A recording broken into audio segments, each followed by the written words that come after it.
Assalamualaikum warahmatullahi wabarakatuh. Salam sejahtera buat kita semua. Perkenalkan, nama saya Irham Ali Sofian, NIM F1C016042. Di sini saya akan mempresentasikan usulan tugas akhir saya yang berjudul pengaruh perbandingan kecepatan aliran berlawanan arah biofluida dialisat terhadap transfer massa molekul natrium klorida melintasi membran permeabel saluran mikro.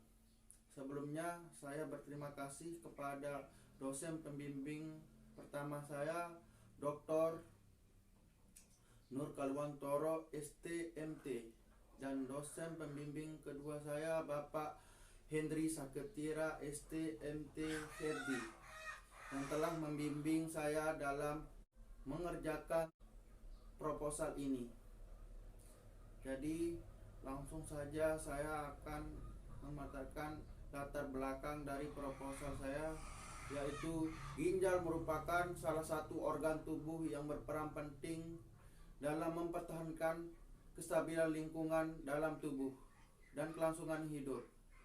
Dan fungsi sel secara normal bergantung pada pemeliharaan garam, asam, dan elektrolit lain di lingkungan cairan internal.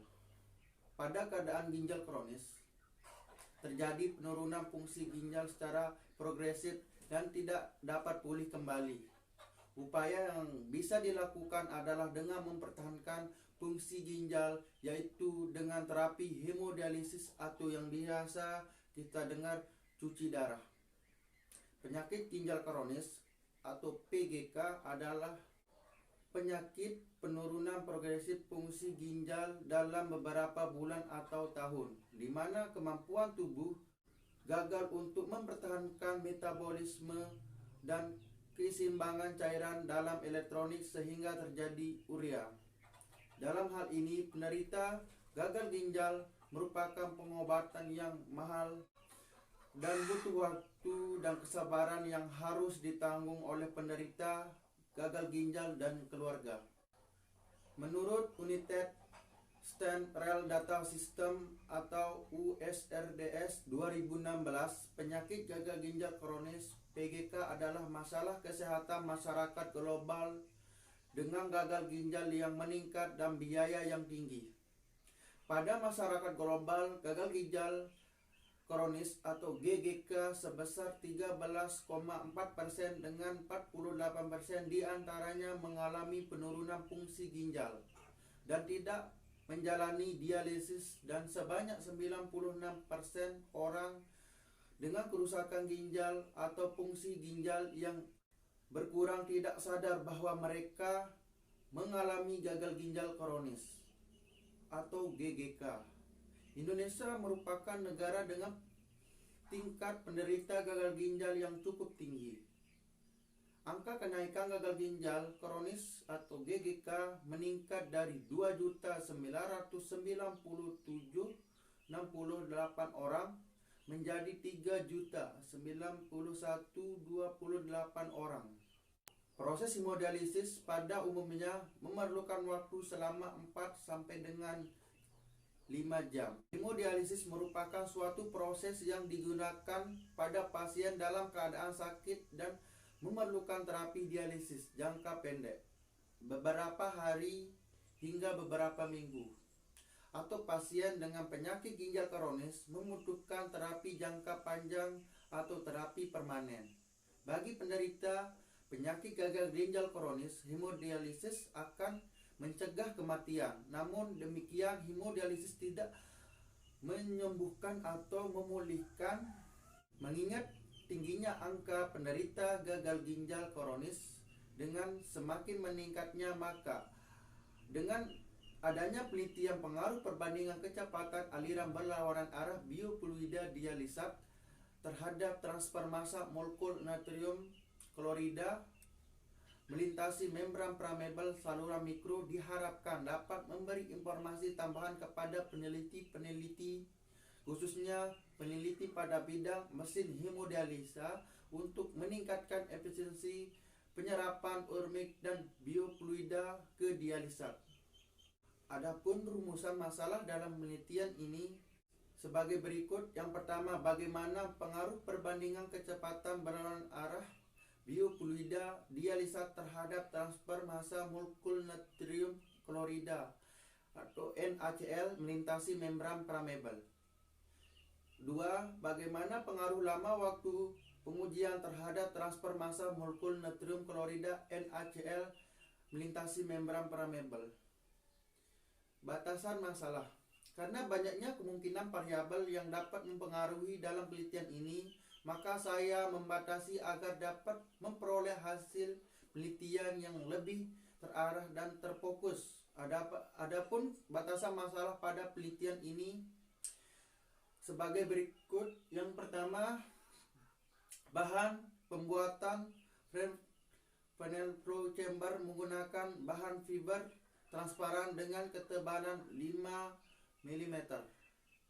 Jarak antar flame sejauh 100 mikrometer. Membran permeabel dibuat oleh Corning USA dengan ketebalan 10 mikrometer, ukuran pori-pori 3 mikrometer. Variasi kecepatan aliran biofluida dialisa adalah masing-masing V biofluida sama dengan V dialisa sama dengan 1:1, Q biofluida sama dengan Q dialisa sama dengan 5 ml per menit. Selanjutnya 1:2, Q biofluida sama dengan 5 ml per menit, Q dialisa sama dengan 10 ml per menit. Selanjutnya 1:3, Q biofluida sama dengan 5 ml per menit, Q dialisa sama dengan 15 ml per menit. Waktu pengujian pada masing-masing variasi yaitu 5 menit, 10 menit, 20 menit, 30 menit, dan 60 menit. Fluida yang digunakan adalah cairan infus dengan kandungan NaCl 0,9%. Tujuan dari penelitian ini adalah untuk mengetahui pengaruh kecepatan aliran biofluida dialisa terhadap transfer massa molekul natrium klorida NaCl melintasi membran permeabel. Untuk mengetahui pengaruh lama waktu pengujian terhadap transfer massa molekul natrium klorida NaCl melintasi membran permeabel. Manfaat penelitian. Manfaat penelitian yang ingin diperoleh dari penelitian ini adalah: 1. Mengetahui secara eksternal pengaruh kecepatan biofluida dialisa terhadap transfer massa molekul natrium klorida NaCl melintasi membran permeabel. Yang kedua, permodelan transfer massa molekul natrium klorida NaCl di atas diharapkan bisa dipergunakan sebagai acuan dalam memproduksi model transfer massa partikel-partikel yang terkandung di dalam darah yang dibersihkan oleh mesin pencuci darah. Yang ketiga, menyediakan referensi tambahan untuk pengembangan alat hemodialisa di dalam negeri. Selanjutnya, sistematika penulisan. Untuk memperoleh gambaran tentang isi tugas akhir ini, maka sistematika penulisan laporan sebagai berikut. Yang pertama, bab 1 pendahuluan. Bab ini berisi latar belakang, rumusan masalah, batasan masalah, manfaat penelitian, sistem penulisan, dan tempat penelitian. Bab 2 landasan teori. Bab ini berisi tentang tinjauan pustaka dan dasar teori yang berkaitan tentang hemodialisa. Yang ketiga, bab 3 metodologi penelitian. Bab ini berisi tentang diagram aliran penelitian, metode penelitian, alat dan bahan, prosedur penelitian, desain alat terhadap penelitian, dan pengambilan data. Bab 4 yaitu hasil dan pembahasan. Bab ini berisi pembahasan tentang hasil yang diperoleh dari pengambilan data dan pengujian data serta pembahasan hasil pengujian. Dan yang kelima, bab 5 kesimpulan dan saran. Bab ini berisi tentang kesimpulan hasil analisa dari proses penelitian untuk menjawab tujuan dari penelitian. Tempat penelitian. Penelitian ini dilakukan di Laboratorium Fenomena Dasar Fakultas Teknik Universitas Mataram. Adapun pengujian kadar NaCl dilakukan di Laboratorium Analisa Fakultas MIPA Universitas Mataram. Bab 2. Tinjauan pustaka. Ginjal merupakan organ penting dalam sistem metabolisme tubuh kita karena padatnya aktivitas kita sering lupa untuk menjaga. Gagal ginjal adalah suatu penyakit di mana fungsi organ ginjal mengalami penurunan hingga akhirnya tidak mampu bekerja sama sekali.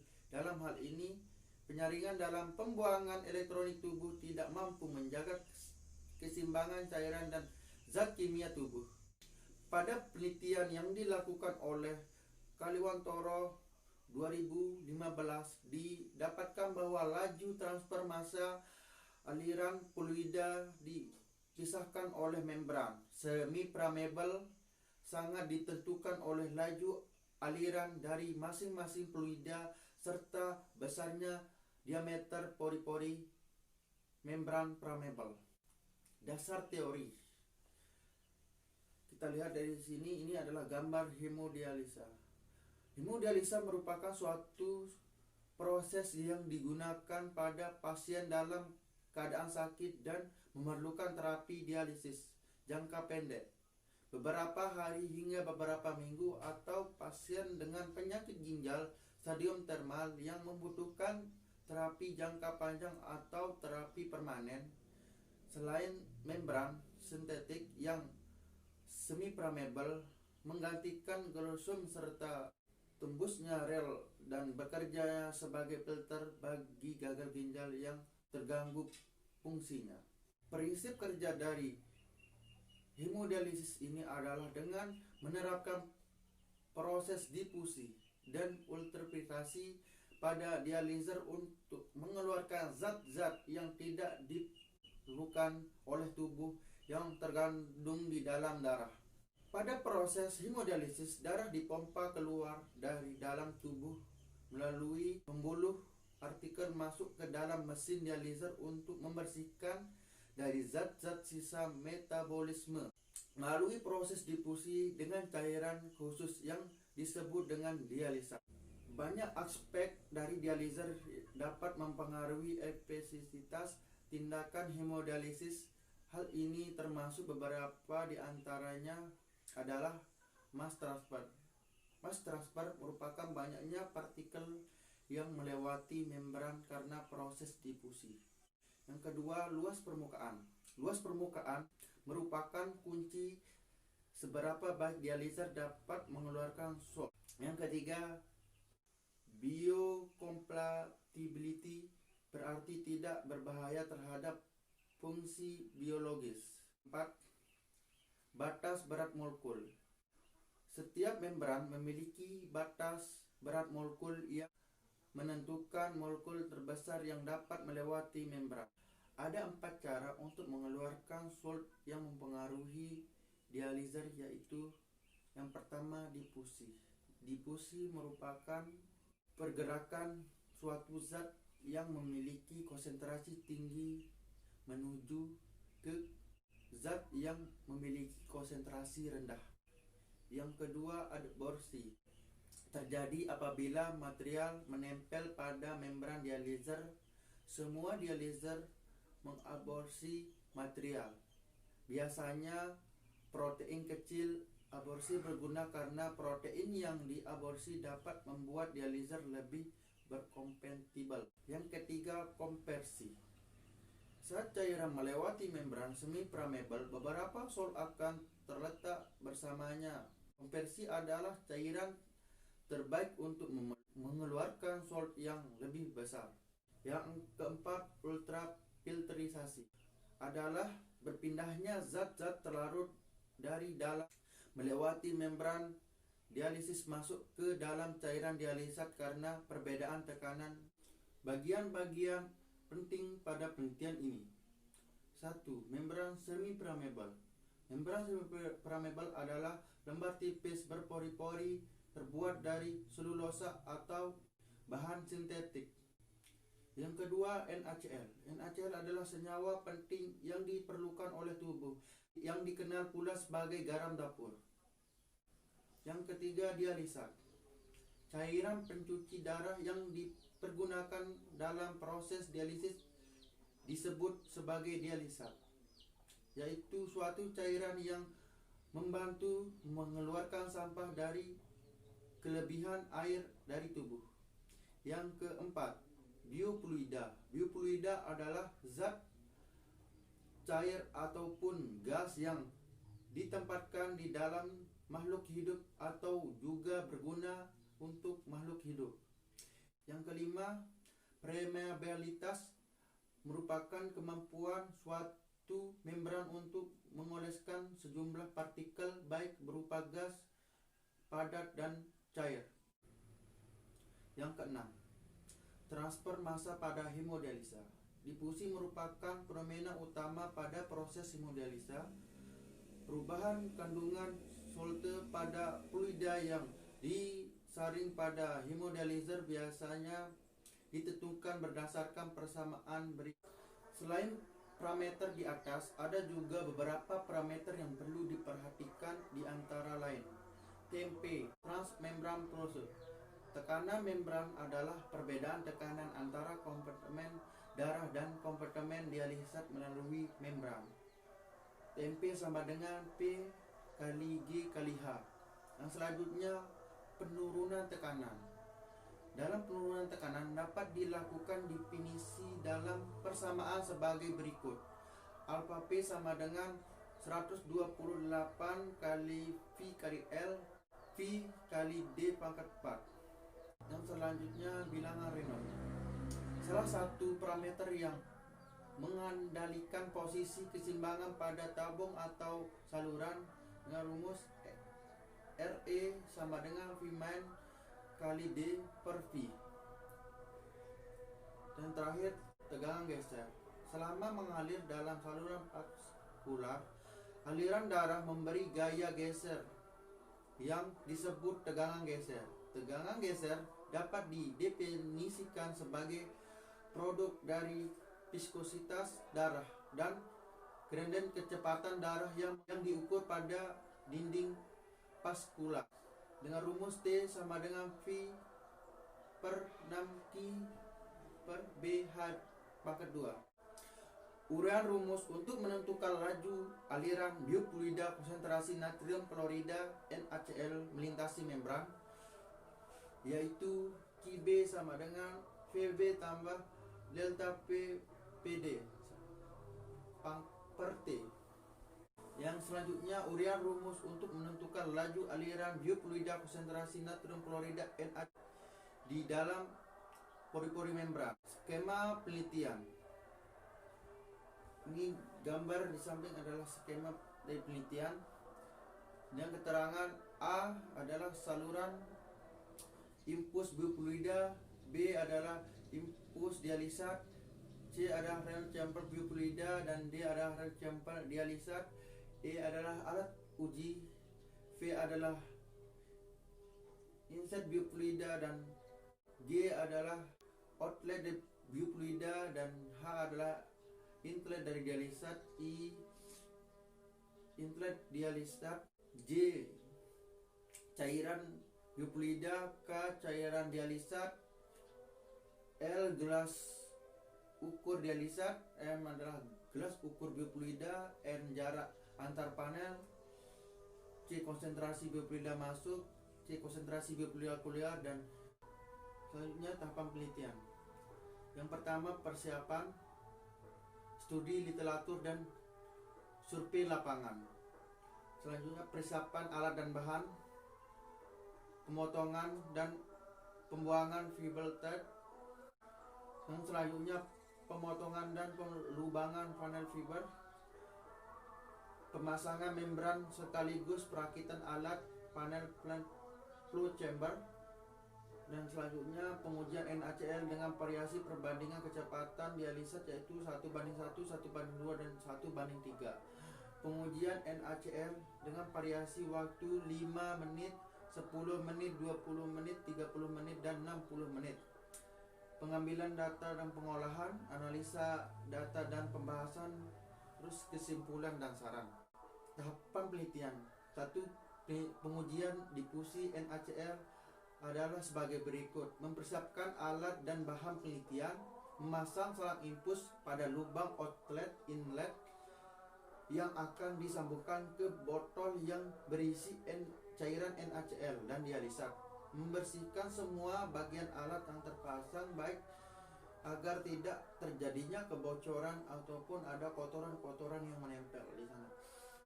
Yang keempat, setelah pemasangan selesai dan tidak adanya kebocoran, maka selanjutnya pengaturan laju aliran cairan infus dengan kecepatan 5 ml per menit. Yang kelima, siapkan 2 con Petri yang nantinya digunakan sebagai wadah tempat biofluida dan dialisat dari outlet yang ditampung. Selanjutnya lakukan pengulangan 3 kali percobaan pada masing-masing viskositas fluida yang akan divariasikan dengan memasukkan alat uji permeabilitas membran permeable ke dalam con Petri yang bersih air murni tadi. Jangka waktu pengujian yaitu 5 menit, 10 menit, dan 20 menit. Yang selanjutnya, setelah penelitian selesai, ambil sampel dan masukkan ke dalam mikrotub yang nantinya akan diteliti lagi di laboratorium Fakultas MIPA untuk mengetahui kadar NaCl. Ini adalah tabel dari penelitian saya dengan keterangan VB, VD, Delta V, CBI, CDU, CDI, dan CBU. Baik, sekian dari presentasi saya. Bila ada kurangan, saya mohon maaf. Wabillahi taufiq wal hidayah. Wassalamualaikum warahmatullahi wabarakatuh.